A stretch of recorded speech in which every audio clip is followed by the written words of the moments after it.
हम इस बात को नहीं लिया है कि वो कहाँ का लॉर्ड होके बैठा है, क्या कर रहा है, क्या नहीं कर रहा है। अब एक एग्जाम्पल और लीजिए, मान लीजिए 4th हाउस में सन की जगह सैटर्न है,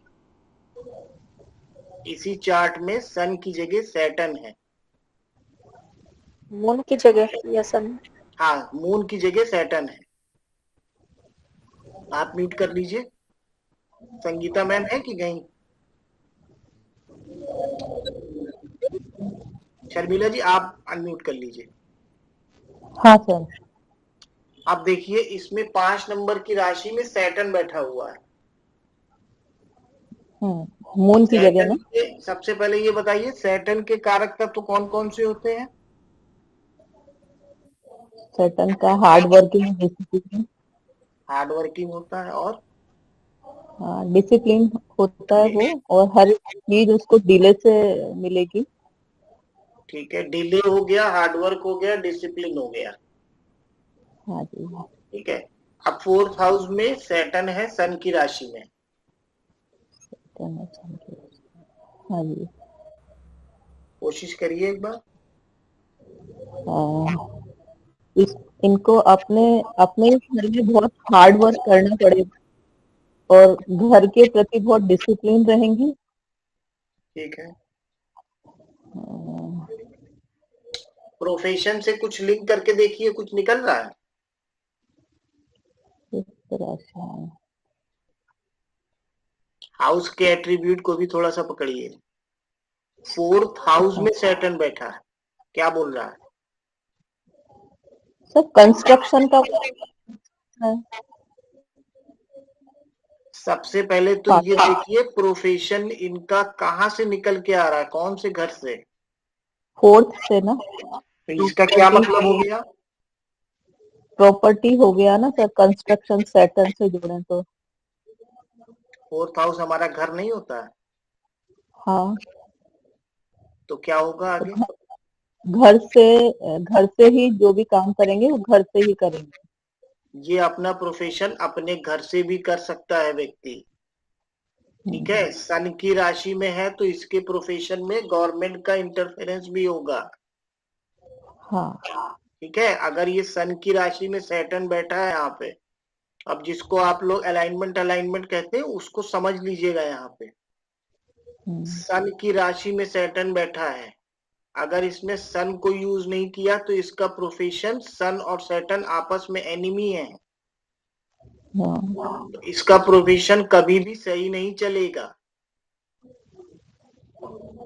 हाँ। ठीक है। और अब थोड़ा सा सर, आगे बढ़ जी। सैटर्न बैठा है तो घर से दूर ज्यादा अच्छा रहेगा, ऐसा भी कह सकते हैं। सैटर्न 4th हाउस में बैठा है ना, हाँ जी। तो जब सैटर्न 4th हाउस में ही बैठा है तो इस व्यक्ति को अपना प्रोफेशन अपने घर से करना चाहिए। उसमें फादर को पार्टनर बना ले। फादर को पार्टनर बना ले या गवर्नमेंट के साथ मिलके करे। अब इसमें थोड़ा सा एडिशन करते हैं। शर्मिला जी आप म्यूट कर लीजिए, सुमन जी अनम्यूट हो जाइए। जी। अब मान लीजिए ये सैटर्न जो यहाँ पे बैठा है, ये 11th हाउस का लॉर्ड है। 11th का लॉर्ड है, ओके। ठीक है, हाँ जी, हाँ जी। आप बताइए। अगर ये इसमें सेम ही है ना, 5th मतलब सन के साथ ही बैठा है ना, जैसे बैठा हुआ है। हाँ वैसे ही है, 11th का लॉर्ड है मान लीजिए। हाँ, तो अगर ये अपने काम के अंदर अपने फ्रेंड सर्कल को भी इन्वॉल्व करता है तो भी इसको गेन होंगे, या अच्छा, बड़े। एक आपको आपको आपको दूसरा प्लॉट दे रहा हूँ, उसको बताइए। 4th हाउस में सैटर्न है, हाँ जी। राशि छोड़ दीजिए, कोई भी राशि हो सकती है। ठीक है, हाँ, हाँ जी। और वो सैटर्न 11th हाउस का लॉर्ड है, आप बताइए।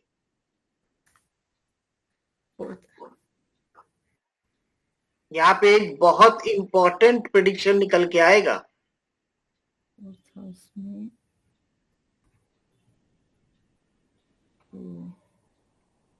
चलिए आप म्यूट करिए, मैं बताता हूँ। देखिए, अब ये जो व्यक्ति है इसके 4th हाउस मतलब इसका घर हो गया कि नहीं हो गया। 4th हाउस में सैटर्न है 11th का लॉर्ड होके। मान लीजिए इसका सब कुछ ठीक ठाक चल रहा है। अब सैटर्न लॉर्ड कहाँ का है? 11th का। 11th हाउस के एट्रीब्यूट्स क्या क्या होते हैं? फ्रेंड सर्कल, सोशल सर्कल, हमारा प्रॉफिट और गेन भी हम 11th हाउस से देखते हैं। अब इस व्यक्ति ने क्या किया, इसने अपने घर में एक छोटा सा फंक्शन ऑर्गेनाइज किया। ठीक है, फंक्शन ऑर्गेनाइज करके इसने अपने सोशल सर्कल को बुलाया। अभी यहाँ पे एक बहुत बड़ी बात खुलने वाली है। सोशल सर्कल को बुलाया इसने, फंक्शन कर दिया। उस फंक्शन में क्या होना चाहिए, क्या होगा उस फंक्शन में? ये होगा कि कोई ना कोई इसके ग्रुप का व्यक्ति आके इसको कुछ ऐसी बात जरूर बोलेगा जिससे इसकी फैमिली में डिस्प्यूट क्रिएट होगा। क्यों? क्योंकि सैटर्न यहाँ पे बेनिफिक प्लेनेट है कि मैलेफिक प्लेनेट है? मैलेफिक प्लेनेट है। 4th हाउस में बैठा था फिर भी सब कुछ ठीक चल रहा था। इसने क्या किया, जहां की लॉर्डशिप सैटर्न लेके बैठा है वहां के लोगों को लेके ये 4th हाउस में आया। 11th हाउस के सोशल सर्किल के लोगों को इसने 4th हाउस में बुलाया। तो प्लैनेट अपना मैलिफिक इफेक्ट देगा कि नहीं देगा? ये वही लोग होते हैं जो आके कहते हैं सब कुछ ठीक चल रहा था, एक फंक्शन ऑर्गेनाइज किया और उसके बाद से घर में विवाद चल रहा है या घर में डिस्प्यूट चल रहा है। क्या इस तरह से कभी सोचा आपने? 11th लॉर्ड अगर बेनिफिक प्लेनेट होता, 4th हाउस में बैठा होता, नोट कर लीजिए, तो ये एक एक्टिवेशन भी होता है। ये एक एक्टिवेशन की भी प्रक्रिया है कि अगर आपका 11th हाउस बेनिफिक है, 4th हाउस में उसका लॉर्ड बैठा है, तो आप अपने सोशल सर्किल को बुला के उनका घर पे एक छोटा सा लंच या डिनर कर दीजिए, 4th हाउस एक्टिवेट हो जाएगा। अगर आपका कोई प्रॉपर्टी रिलेटेड इशू चल रहा है या मैटर चल रहा है या प्रॉपर्टी रिलेटेड काम में तेजी लाना चाहते हैं, तो ये एक तरीका है 4th हाउस को एक्टिवेट करने का। तो उस केस में क्या होगा, जो सोशल सर्किल में लोग आएंगे आपके घर, ये बात हो रही है बेनिफिक प्लेनेट होने पे, जो लोग आपके घर में आएंगे उन्हीं में से कोई व्यक्ति आपको कोई ऐसा सजेशन या ऐसा ऑफर देगा जिससे आपके 4th हाउस की एक्टिवेशन हो जाएगी। और यही अगर मैलेफिक प्लेनेट है तो उन्हीं में से आए हुए कोई ना कोई व्यक्ति आपको कुछ ऐसी बात बोल के जाएंगे, चाहे वो आपके विषय में बोल दें, चाहे वो आपके वाइफ की विषय में बोल दें, कि आपकी उस पार्टी और फंक्शन होने के बाद डिस्प्यूट शुरू हो जाएगा। मैलिफिक और बेनिफिक प्लेनेट में डिफरेंस समझ में आया कुछ कुछ? अब यही प्लेनेट अगर 4th हाउस में जो बैठा है, अगर ये 10th लॉर्ड हो और एक मैलिफिक प्लेनेट हो, मान लीजिए मार्स हो, मार्स जो है वो आपका 10th लॉर्ड होके 4th हाउस में बैठा हो, तो उस केस में अगर आपने 4th हाउस में मतलब अपने घर में अपने ऑफिस से रिलेटेड लोगों को बुलाया, आज की क्लास से आप लोगों को ये भी समझ में आएगा कि हमको अपने घर में किसको नहीं बुलाना है, किन लोगों को बुला के आओ भगत नहीं करनी है। आज हम पूरी देर चौथे घर की ही बात करेंगे। तो अगर आपने 10th हाउस के मैलेफिक प्लेनेट के लोगों को, 10th हाउस का लॉर्ड मैलेफिक है, उनको अपने घर में बुला के एक पार्टी दे दिया या गेट टुगेदर कर दिया, तो प्रॉब्लम कहाँ क्रिएट होगी? घर में क्रिएट होगी। अब अगर वो मार्स प्लेनेट है तो मार्स अग्नि तत्व का प्लेनेट है, तो इसका मतलब कोई ना कोई मेल पर्सन आके आपके घर में कोई ना कोई विवाद खड़ा करके चला जाएगा। और फोर्थ हाउस जो है वो मेंटल पीस का भी होता है। तो आप फिर उसके बाद क्या होगा, व्यक्ति अपना चार्ट लेके घूमता रहेगा कि एक पार्टी करी थी, उसके बाद से दिमाग की शांति भंग हो गई है, कुछ ना कुछ घर में चलता रहता है।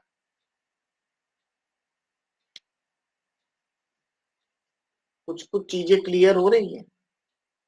एकदम हो रही है सर, मैच कर गई। अब इसी में मान लीजिए फोर्थ हाउस में नाइन्थ हाउस का लॉर्ड बैठा है, ninth Lord in fourth house, और वो मैलिफिक प्लेनेट है। अभी क्या होता है, किसी को अगर कहो भाई तुम अपने घर में पूजा पाठ मत किया करो, तो वो 4 क्वेश्चन तुरंत दाग देता है, अरे सर आप पूजा करने को मना कर रहे हैं, मेरे तो कोई हिट भी नहीं है। तो खाली हिट की बात नहीं है, पराशरी से भी आपको समझ में आएगा कि अगर हमारा नाइन्थ लॉर्ड मैलिफिक प्लेनेट होके हमारे फोर्थ हाउस में बैठा है, फोर्थ हाउस हमारा घर होता है, हमारे घर की मन की शांति होती है, और अगर वो मैलिफिक प्लेनेट है और हम अपने घर में नाइन्थ लॉर्ड को लेके आ रहे हैं, मतलब नाइन्थ हाउस किस चीज का है, धर्म का है कि नहीं धर्म का। तो अगर हम अपने घर में धर्म को स्थापित कर रहे हैं, धर्म को कैसे स्थापित किया जाता है, पूजा पाठ करके। जी मैं तो 2 घंटे सुबह पूजा करता हूँ, 2 घंटे शाम को पूजा करता हूँ, फिर भी मेरे घर में इतना लड़ाई झगड़ा मचा है जिसका कोई मतलब नहीं। मैं घर में बैठ ही नहीं पाता हूँ, कुछ ना कुछ होता रहता है वहां। तो भाई आपका मैलेफिक प्लेनेट है जो नाइन्थ लॉर्ड, वो फोर्थ हाउस में बैठा है, और आप उसको डेली एक्टिवेशन देते हो, सवेरे और शाम 2-2 घंटे। प्रॉब्लम आएगी कि नहीं आएगी? अब कौन वो लोग हैं जिनको अपने घर में पूजा पाठ खूब अच्छे से करना चाहिए? जिनका नाइन्थ लॉर्ड बेनिफिक प्लेनेट है, और अगर फोर्थ हाउस में बैठा है तो वो अपने घर में जितना भी धर्म को स्थापित करेंगे तो उनका 4-9 कॉम्बिनेशन एक्टिवेट होता रहेगा। फोर्थ हाउस मतलब उनको मन की शांति मिलेगी।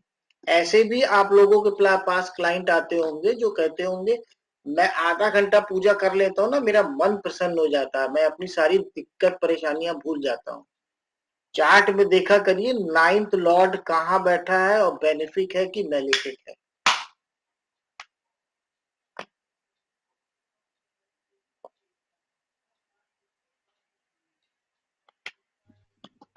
कोई अभी उस पे भी आएंगे, अभी उस पे भी आएंगे। अब यहाँ पे एक बात ये समझने की कोशिश करिए कि एक व्यक्ति आया, उसके फोर्थ हाउस में 3 प्लेनेट थे। मान लीजिए कोई चार्ट आपको मिला है, उसमें फोर्थ हाउस में 3 प्लेनेट बैठे हैं। एक प्लेनेट 6th लॉर्ड है, एक 8th लॉर्ड है, एक 12th लॉर्ड है। क्या प्रेडिक्शन बनती है? माधुरी जी आप बताएं, कोशिश करिए। सर यदि 4 प्लैनेट है और यदि 3 प्लैनेट है और 6th, 8th और 9th लॉर्ड बने हुए हैं, तो मतलब इसका मतलब सॉरी 6, 8 एंड 12। जी जी। तो सर यदि ये तीनों घर एक्टिवेट हो जाएंगे यदि फोर्थ हाउस से रिलेटेड कोई भी काम करता है तो 6, 8, 12 तीनों एक्टिवेट एक साथ हो सकते हैं सर। अच्छा ठीक है, चलिए म्यूट कर लीजिए। सुमन जी आप बताइए। सरिता मैम आप बताइए। जी सॉरी सर, मैं थोड़ा कोई बात नहीं, कोई एक जना बोलिए। सर अब एक क्वेश्चन इसके अंदर उठता है, आप क्वेश्चन आपसे जो पूछा पहले वो बताइए। हाँ उसी से रिलेटेड है कि मैलिफिक और बेनिफिक आपने जो बोला, अब मून का हाउस है और बेनिफिक प्लेनेट जो हो गया वो वीनस हो गया, पर मून और वीनस तो दोनों एनिमी हो गए, तो उस केस में हम उसको नेगेटिव रिजल्ट ही दिलवाएंगे उससे। अभी मैंने आपको ये कहाँ बताया कौन सा प्लेनेट है, ये तो मैंने बोला ही नहीं। सर उसके घर में बीमारी, पीड़ा और हॉस्पिटल में आना जाना ही लगा रहेगा। जॉब भी मिल सकती है उसको सडन गेन्स भी मिल सकते हैं, वो फॉरेन भी जा सकता है, और उसकी इन्वेस्टमेंट भी हो सकती है। ठीक है, नेक्स्ट रीड कर लीजिए। देखिए एस्ट्रोलॉजी जो है वो केवल 2 ही तत्वों पे चलती है। ज्योतिष में केवल 2 ही सूत्र हैं, पहला है रेमेडी, दूसरा है यूटिलाइजेशन। रेमेडी का रिजल्ट है 60%, लिख लीजिए इस चीज को। कोई भी रेमेडी अगर आप करते हैं किसी भी प्लेनेट की तो उसका रिजल्ट 60 से 70% मैक्स है, मैक्सिमम।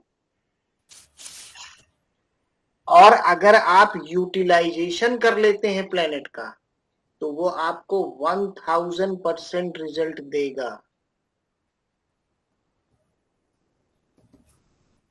ये चार्ट आप लोगों के सामने रखने का मेरा एक उद्देश्य है।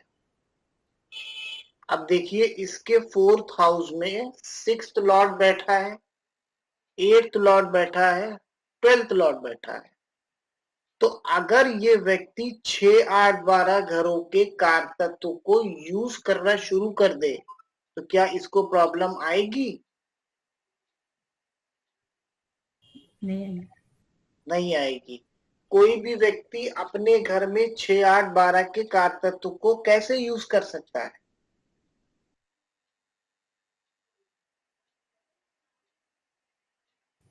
सिक्स्थ हाउस क्या होता है? सिक्स्थ हाउस होता है सर्विस, होता है कि नहीं होता है? सिक्स्थ हाउस सर्विस हो गया। 8th हाउस क्या होता है? 8th हाउस होता है सीक्रेट। 8th हाउस का सबसे बड़ा एट्रीब्यूट क्या है? सीक्रेट।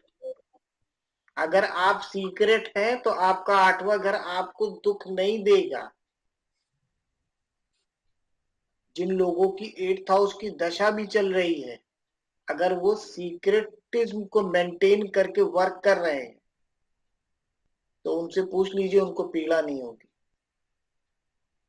12th हाउस का एट्रीब्यूट क्या है? एक बहुत important attribute, charity, yoga, charity, investigation, isolation, charity है, योगा है, और संगीता मैम क्या बोला?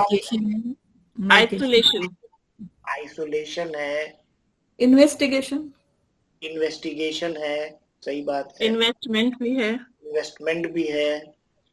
तो इस व्यक्ति को क्या सजेशन दिया जा सकता है? भाई तुम क्या करो अपने घर में,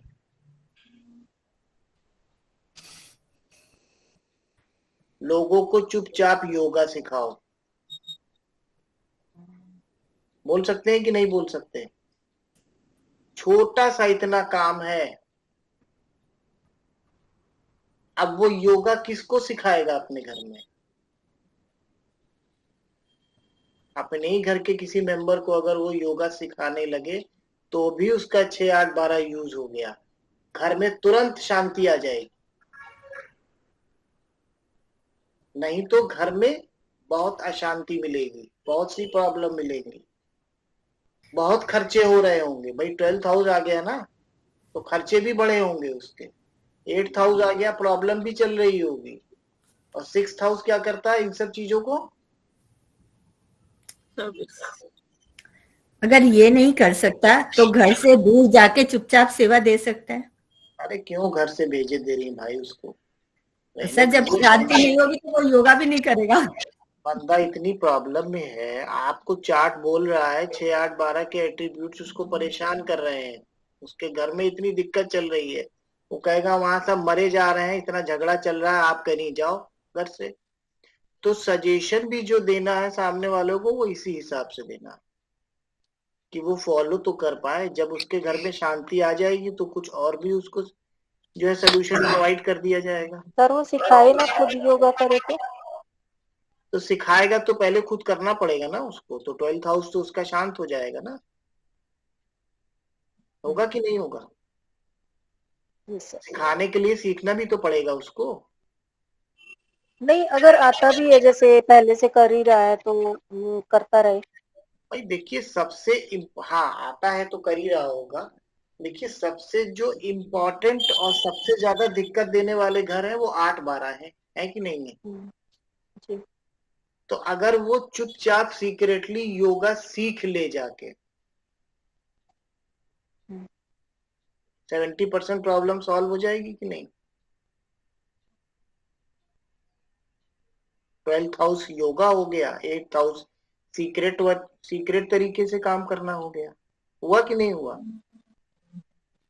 सर बट मैं ये पूछती हूँ, जैसे मान लो उसको आता ही है हाँ और योगा कराने वाला भी आता है, तो वो करे बस, अब सीखना। हाँ, तो फिर वो योगा करे और घर में किसी को कराए भी। ठीक है। अब इसमें एक और सिनेरियो पकड़ लीजिए। अब एक सिनेरियो ये पकड़ लीजिए कि मान लीजिए किसी के 4th हाउस में वीनस बैठा है, 8th लॉर्ड बन के बैठा है। 8th लॉर्ड छोड़िए, पहले तो ये बताइए 4th हाउस में वीनस बैठा है तो इसके क्या प्रेडिक्शन बनेंगे?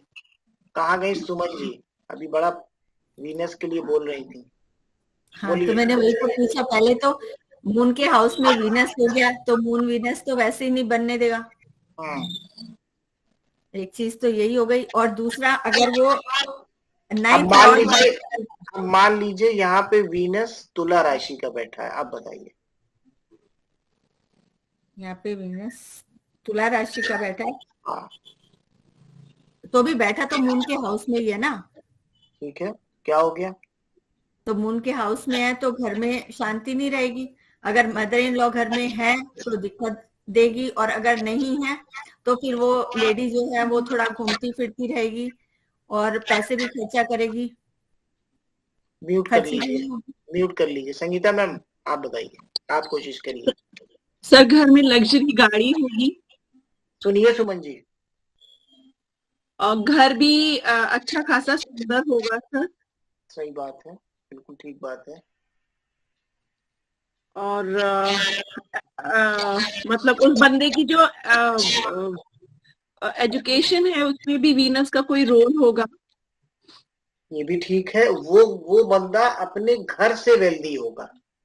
हाँ, घर से वेल्दी होगा, वो घर से वेल्दी होगी, पैसा यहाँ पे काल पुरुष की कुंडली का जो 4th लॉर्ड मून होता है उसके एट्रीब्यूट्स उतना काम नहीं करेंगे, क्योंकि यहाँ पे वीनस स्वग्रही हो गया। सुमन मैम सुन रही है ना जी? तो यहाँ पे मून के एट्रीब्यूट्स उतना वर्क नहीं करेंगे। उस केस में करेंगे अगर मून 10th हाउस में बैठ के वीनस को देख ले। ठीक है।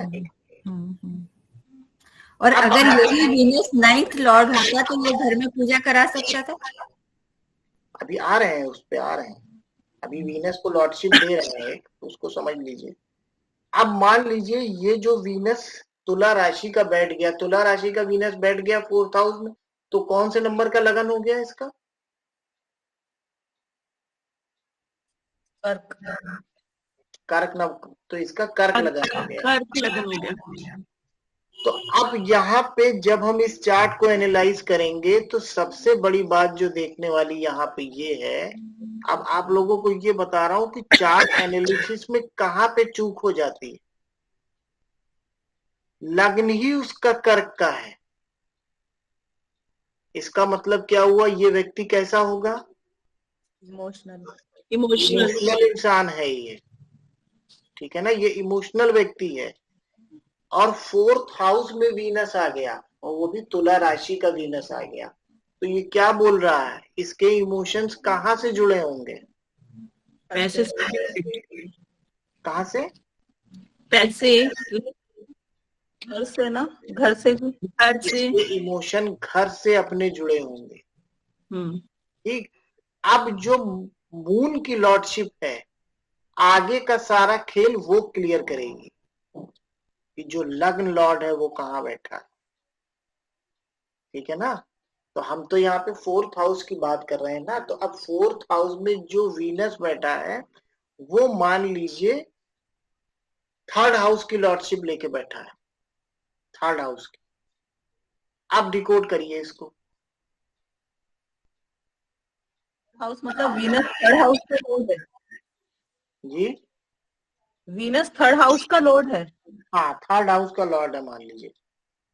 एक दूसरा एग्जाम्पल ले रहे हैं, थर्ड हाउस का लॉर्ड वीनस है, फोर्थ हाउस में बैठा है।